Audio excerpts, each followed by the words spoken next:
안녕하세요. 신혼부부 재테크 멘토 부채입니다. 오늘은 1년 6개월 만에 2억 원이 오른 아파트를 고른 비결에 대해서 썰을 풀어보려고 합니다. 내 집 마련을 꿈꾸는 사람들이라면 끝까지 시청해주세요. 일단 저는 반전세로 신혼생활을 시작했어요. 보증금 그때 뭐 2억 2천만 원에 월세 20만 원, 그 중에 1억 원은 대출이었어요. 근데 처음에는 무조건 전세로 시작해야 된다고 생각했었어요. 부모님이 집을 사주지 않는 이상 남들도 다 그렇게 시작을 하니까. 근데 시간이 흐를수록 내가 일해서 돈을 모으는 속도보다 집값이 오르는 속도가 더 빠르더라고요. 또 결혼을 하니까 그 안락한 내 보금자리가 있으면 좋겠다라는 그런 갈망이 좀 커지더라고요. 그래서 어차피 사야 할 집이라면 한 살이라도 어릴 때 대출을 받고 빨리 갚아 나가는 게 좋겠다. 그래서 내 집 마련을 결심했는데, 물론 뭐 처음엔 걱정이 많았죠. 너무 꼭지에서 사는 건 아닐까? 계속 집값이 오르니까. 또 전세 살다가 경제 위기 터지면 그때 뭐 싸게 살까? 실거주형이면서 투자 가치가 있는 집은 없는 걸까? 뭐 이렇게 걱정을 많이 했어요. 그때 옆에서 신랑은 한 번 더 전세 살자고 그러는 거예요. 어우, 그때 신랑 말 들었으면. 근데 이제 보다시피 돈이 얼마 없잖아요. 이제 막 결혼한 신혼부부가 돈이 얼마나 뭐 있겠어요. 그래서 가성비 좋은 매물을 찾기 위해서 전세 계약이 만료되기 1년 전부터 여유 있게 집을 보러 다니기 시작했어요. 네, 교통 좋고 학군 좋은 대단지 아파트 누구나 살고 싶죠. 근데 비싸서 못 사잖아요. 처음에는 역세권, 뭐 도보 10분 거리, 남양 500세대 이상 대단지 신축 아파트를 봤었는데 임장을 하면서 깨달았어요. 아, 내 예산으로는 서울에서 이런 조건을 충족하는 아파트는 절대 살 수 없구나.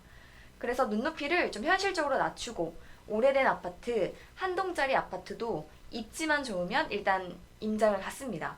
노후가 심하면 뭐 리모델링을 하면 되니까. 먼저 그러니까 관심 지역을 세 군데로 압축시키고 지역 내에서 우리 예산으로 살 수 있는 아파트를 추렸어요. 몇 개씩. 시장조사 차원에서 부동산 커뮤니티를 적극 활용을 했는데요. 부동산 스터디라는 카페가 있어요. 그곳에 가입을 해서 실제로 거주하는 사람들의 이야기를 듣고 동네 분위기를 파악했습니다. 지역 내 대장주 아파트는 어딘지, 어떤 장단점이 있는지, 또 실제 살아본 입주민들의 의견과 그 아파트를 바라보는 동네 주민들의 평가를 참고했어요. 부동산 카페에서는 자신의 아파트가 무조건 좋다고 막 말하는 사람들도 많기 때문에 다양한 의견을 객관적으로 들여다보는 게 중요해요. 왜냐하면 부동산은 내가 원하는 집보다 대부분의 사람들이 원하는 집이 투자 가치가 훨씬 크거든요.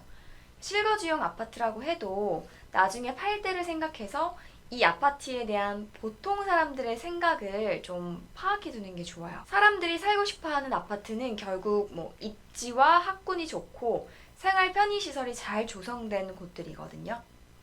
동시에 직방, 뭐 리얼캐스트, 뭐 집코노미 등등 이 네이버 포스트를 참고했고 또 뉴스에 등장하는 전문가 칼럼들도 꼼꼼히 챙겼습니다.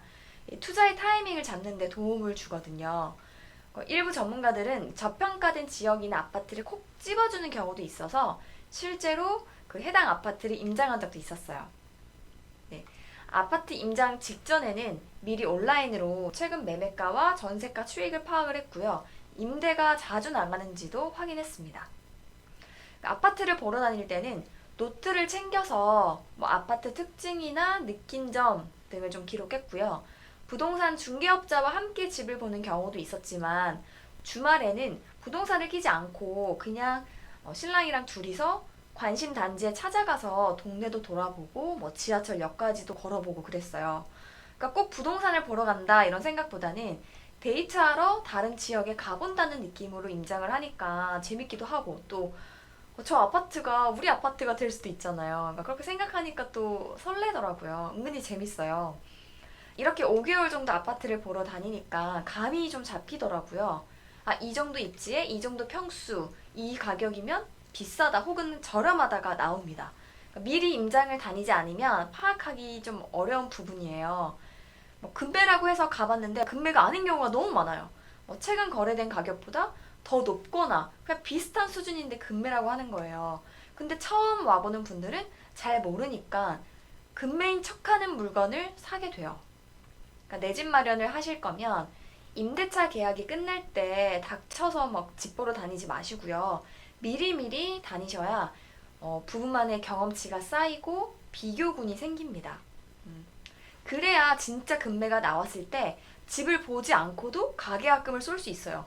내가 이미 가봤던 아파트고 실제로 임장도 해봤으니까 내부도 어떻게 생겼는지 알잖아요. 저는 당시 관심 지역이 당산, 공덕, 목동 이 세 군데였는데 당산에서 오래된 한 동짜리 아파트를 봤는데 24평에 5억 3천만 원이었어요.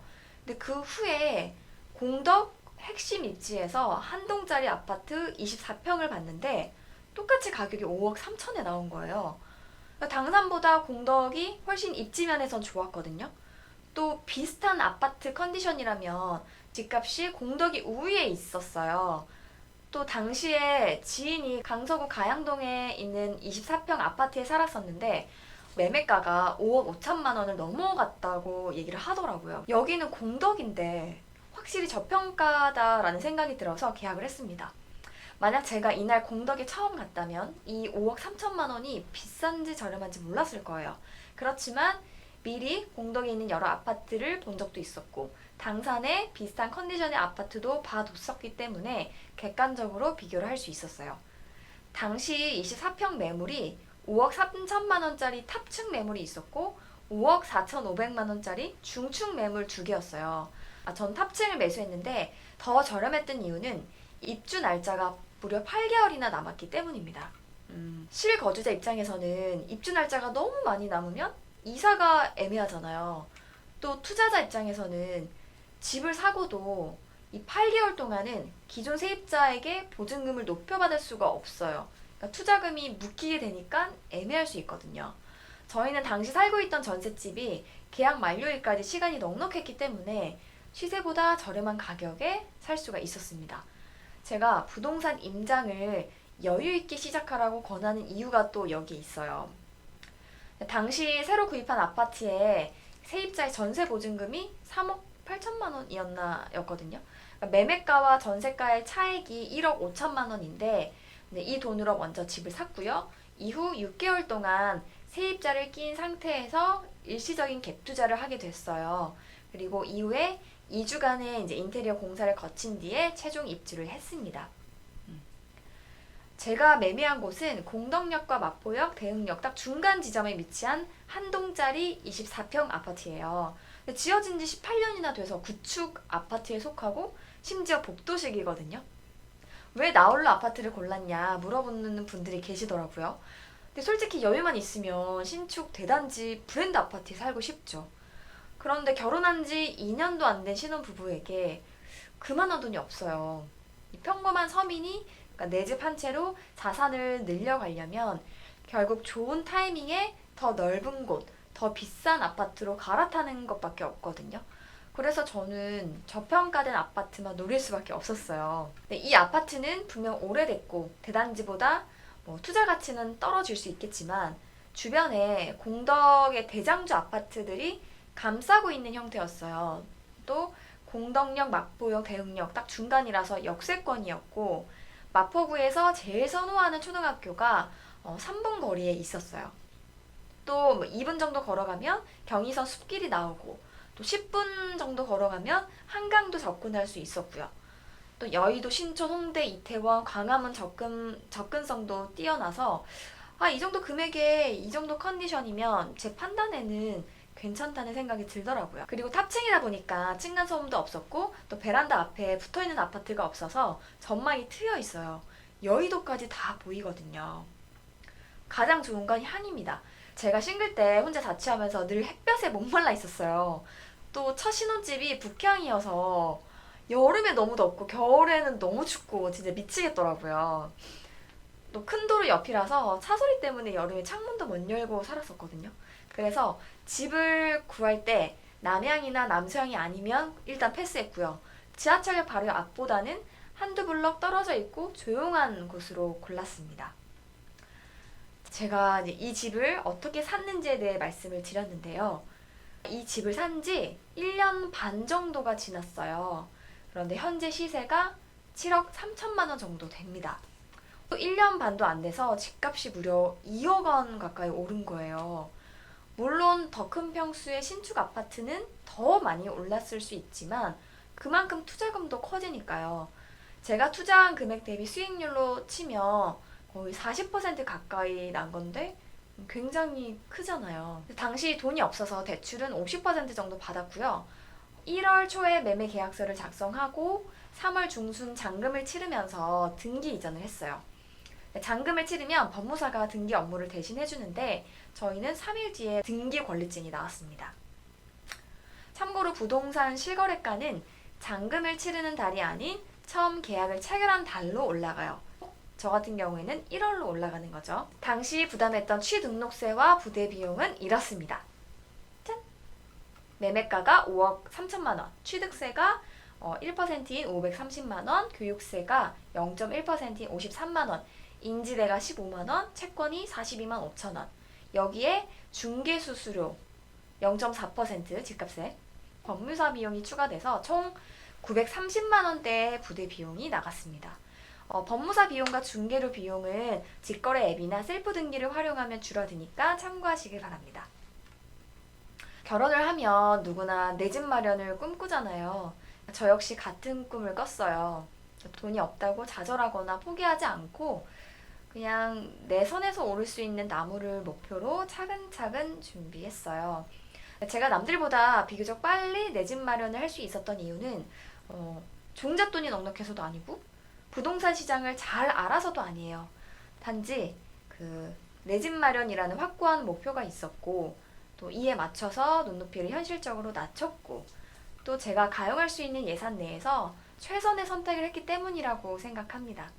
물론 실거주용이라서 당장의 집값 상승이 큰 의미는 없겠지만 그래도 매매가가 상승한다는 건 투자 측면에서 긍정적인 신호니까요.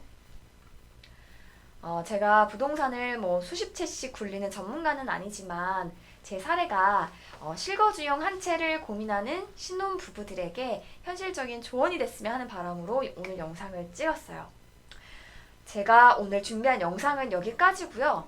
더 상세한 후기는 제가 쓴 갓 결혼한 여자의 재테크라는 책에 더 자세히 나와 있으니까요. 관심 있는 분들은 한 번씩 읽어보셔도 좋을 것 같아요. 구독과 좋아요는 제가 콘텐츠를 만드는 힘이 됩니다. 그럼 구독자분들 모두 부자 되시고요. 저는 다음 영상에서 또 만나요. 안녕!